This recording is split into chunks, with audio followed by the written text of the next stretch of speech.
Driven to Win presents Carmilla by Joseph Sheridan Le Fanu. Chapter 4. Let's begin the story. Her habits a saunter. I told you that I was charmed with her in most particulars. There were some that did not please me so well. She was above the middle height of women. I shall begin by describing her. She was slender and wonderfully graceful. Except that her movements were languid, very languid indeed. There was nothing in her appearance to indicate an invalid. Her complexion was rich and brilliant. Her features were small and beautifully formed. Her eyes large, dark, and lustrous. Her hair was quite wonderful. I never saw hair so magnificently thick and long when it was down about her shoulders. I have often placed my hands under it and laughed with wonder at its weight. It was exquisitely fine and soft, and in color a rich, very dark brown with something of gold. I loved to let it down, tumbling with its own weight, as in her room. She lay back in her chair, talking in her sweet, low voice. I used to fold and braid it, and spread it out and play with it. Heavens, if I had but known all! I said there were particulars which did not please me. I have told you that her confidence won me the first night I saw her. But I found that she exercised with respect to herself, her mother, her history, everything. In fact, connected with her life, plans, and people, an ever-wakeful reserve. I dare say I was unreasonable. Perhaps I was wrong. I dare say I ought to have respected the solemn injunction laid upon my father by the stately lady in black velvet. But curiosity is a restless and unscrupulous passion, and no one girl can endure, with patience, that hers should be baffled by another. What harm could it do anyone to tell me what I so ardently desired to know? Had she no trust in my good sense or honor? Why would she not believe me when I assured her, so solemnly, that I would not divulge one syllable of what she told me to? Any mortal breathing, there was a coldness, it seemed to me, beyond her years, in her smiling, melancholy, persistent refusal to afford me the least ray of light. I cannot say we quarreled upon this point, for she would not quarrel upon any. It was, of course, very unfair of me to press her, very ill-bred, but I really could not help it, and I might just as well have let it alone. What she did tell me amounted, in my unconscionable estimation, to nothing. It was all summed up in 3 very vague disclosures. First, her name was Carmilla. Second, her family was very ancient and noble. Third, her home lay in the direction of the west. She would not tell me the name of her family, nor their armorial bearings, nor the name of their estate, nor even that of the country they lived in. You are not to suppose that I worried her incessantly on these subjects. I watched opportunity, and rather insinuated than urged my inquiries. Once or twice, indeed, I did attack her more directly. But no matter what my tactics, utter failure was invariably the result. Reproaches and caresses were all lost upon her. But I must add this, that her evasion was conducted with so pretty a melancholy and deprecation, with so many and even passionate declarations of her liking for me, and trust in my honor, and with so many promises that I should at last know all, that I could not find it in my heart long to be offended with her. She used to place her pretty arms about my neck, draw me to her, and laying her cheek to mine, murmur with her lips near my ear, "Dearest, your little heart is wounded. Think me not cruel, because I obey the irresistible law of my strength and weakness. If your dear heart is wounded, my wild heart bleeds with yours. In the rapture of my enormous humiliation, I live in your warm life, and you shall die sweetly. Die into mine, I cannot help it. As I draw near to you, you in your turn will draw near to others, and learn the rapture of that cruelty, which yet is love. So for a while, seek to know no more of me and mine, but trust me with all your loving spirit." And when she had spoken such a rhapsody, she would press me more closely in her trembling embrace, and her lips in soft kisses gently glow upon my cheek, dot her agitations, and her language were unintelligible to me. From these foolish embraces, which were not of very frequent occurrence, I must allow, I used to wish to extricate myself, but my energies seemed to fail me. Her murmured words sounded like a lullaby in my ear, and soothed my resistance into a trance, from which I only seemed to recover myself when she withdrew her arms. In these mysterious moods, I did not like her. I experienced a strange tumultuous excitement that was pleasurable, ever and anon, mingled with a vague sense of fear and disgust. I had no distinct thoughts about her while such scenes lasted, but I was conscious of a love growing into adoration, and also of abhorrence. This I know is paradox, but I can make no other attempt to explain the feeling. I now write, after an interval of more than 10 years, with a trembling hand, with a confused and horrible recollection of certain occurrences and situations, in the ordeal through which I was unconsciously passing, though with a vivid and very sharp remembrance of the main current of my story. But I suspect in all lives there are certain emotional scenes, those in which our passions have been most wildly and terribly roused, that are of all others the most vaguely and dimly remembered.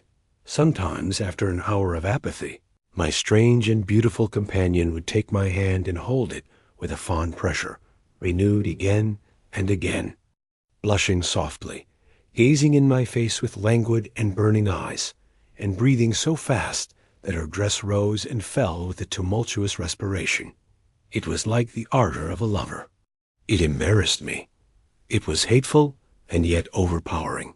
And with gloating eyes she drew me to her, and her hot lips traveled along my cheek in kisses. And she would whisper, almost in sobs, "You are mine, you shall be mine, you and I are one forever." Then she had thrown herself back in her chair, with her small hands over her eyes, leaving me trembling. "Are we related?" I used to ask. "What can you mean by all this? I remind you perhaps of someone whom you love, but you must not. I hate it. I don't know you. I don't know myself when you look so and talk so." She used to sigh at my vehemence, then turn away and drop my hand.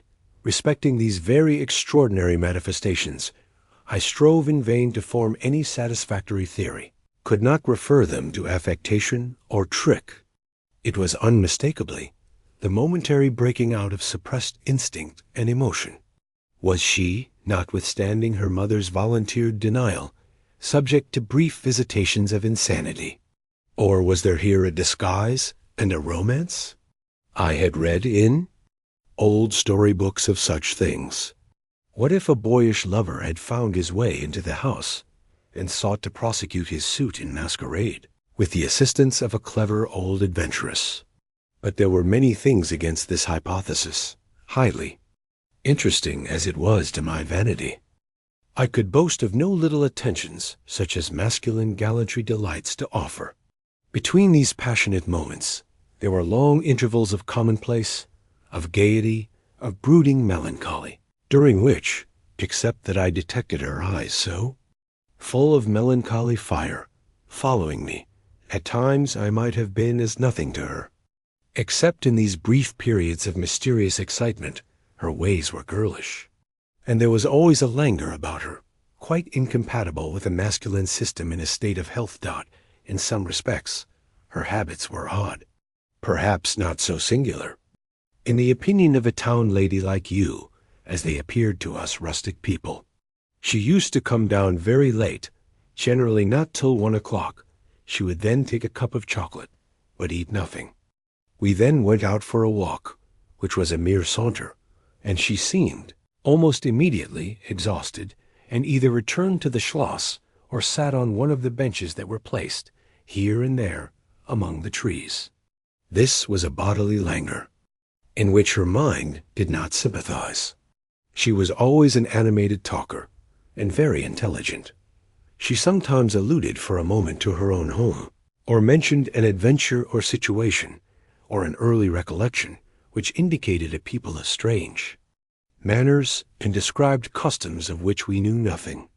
I gathered from these chance hints that her native country was much more remote than I had at first fancied. As we sat thus one afternoon under the trees, a funeral passed us by. It was that of a pretty young girl, whom I had often seen, the daughter of one of the rangers of the forest. The poor man was walking behind the coffin of his darling. She was his only child, and he looked quite heartbroken. Peasants walking two and two came behind. They were singing a funeral hymn. I rose to mark my respect as they passed, and joined in the hymn. They were very sweetly singing. My companion shook me a little roughly, and I turned surprised. She said brusquely, "Don't you perceive how discordant that is?" "I think it very sweet, on the contrary," I answered, vexed at the interruption, and very uncomfortable, lest the people who composed the little procession should observe and resent what was passing. I resumed, therefore, instantly, and was again interrupted. "You pierce my ears," said Carmilla, almost angrily, and stopping her ears with her tiny fingers. "Besides, how can you tell that your religion and mine are the same? Your forms wound me, and I hate funerals. What a fuss! Why, you must die, everyone must die, and all are happier when they do. Come home. My father has gone on with the clergyman to the churchyard. I thought you knew she was to be buried today." "She? I don't trouble my head about peasants." "I don't know who she is," answered Carmilla, with a flash from her fine eyes. "She is the poor girl who fancied she saw a ghost a fortnight ago, and has been dying ever since, till yesterday, when she expired. Tell me nothing about ghosts. I shan't sleep tonight if you do. I hope there is no plague or fever coming." "All this looks very like it," I continued. "The swineherd's young wife died only a week ago, and she thought something seized her by the throat, as she lay in her bed, and nearly strangled her. Papa says such horrible fancies do accompany some forms of fever. She was quite well the day before. She sank afterwards, and died before a week. Well, her funeral is over, I hope, and her hymn sung, and our ears shan't be tortured with that discord and jargon. It has made me nervous. Sit down here beside me. Sit close.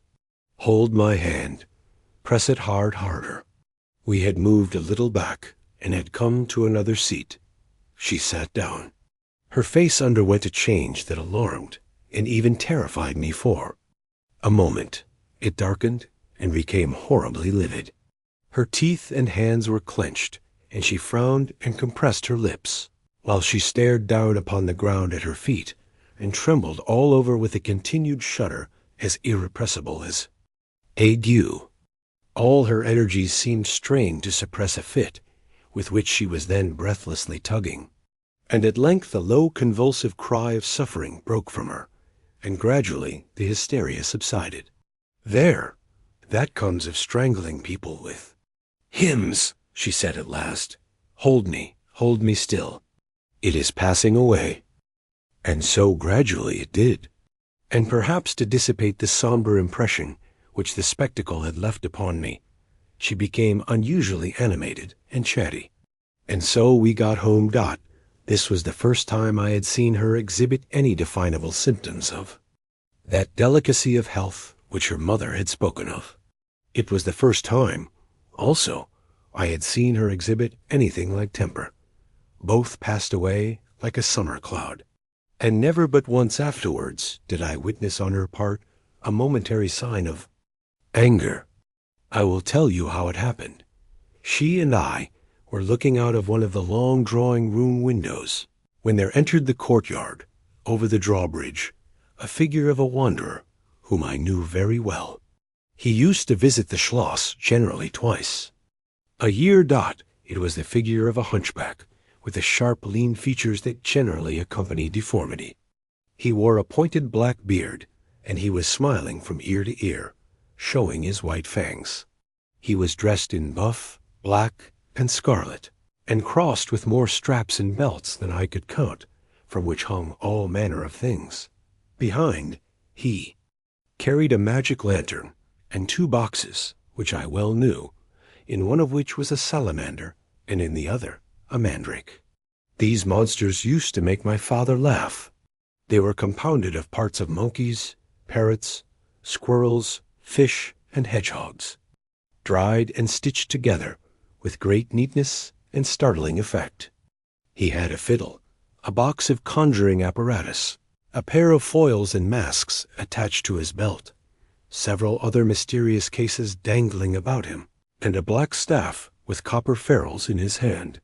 His companion was a rough spare dog that followed at his heels, but stopped short, suspiciously at the drawbridge, and in a little while began to howl dismally. In the meantime, a mountebank, standing in the midst of the courtyard, raised his grotesque hat and made us a very ceremonious bow, paying his compliments very volubly in execrable French, and German not much better. Then, disengaging his fiddle, he began to scrape a lively air, to which he sang with a merry discord, dancing with ludicrous airs and activity that made me laugh.